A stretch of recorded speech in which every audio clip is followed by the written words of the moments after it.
Load this scene, get everybody in the stuff together. Okay, 3, 2, 1, let's jam.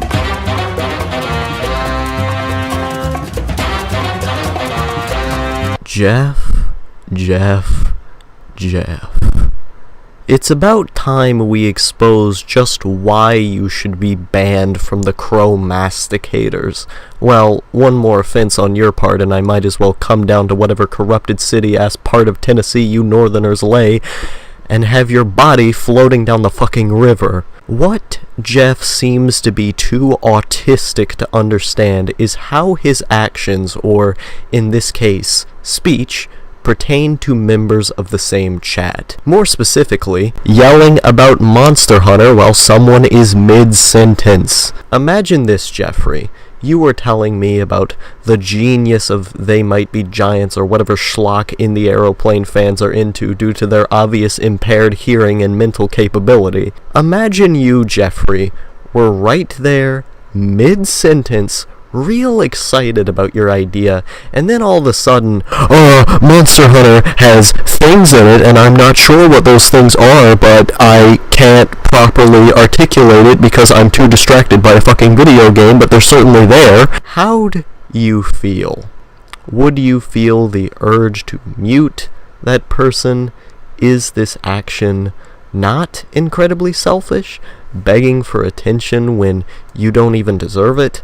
I mean, I'd be at least more forgivable if your point was interesting, but you say nothing. You're doing it with something boring, too. Good social skills, Jeff. The other kids in the institution would be proud of you for just learning to fucking speak. The core issue to all of this is Jeff's blatant narcissism and need for constant attention.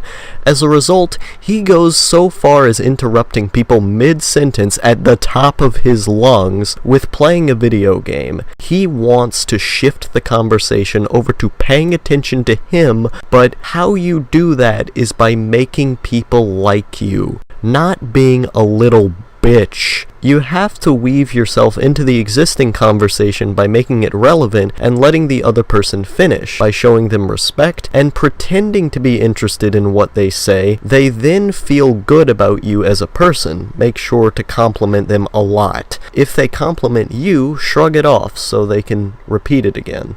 This is generally a good practice to get the ball rolling with affirming you as much as possible as a cool person and feeding your narcissistic desires. It is then you derail the conversation through the use of relevancy. Relate the current topic back to Monster Hunter somehow. Relate it to yourself somehow. Maybe say, "Oh, wow, that reminded me of this tangentially related thing."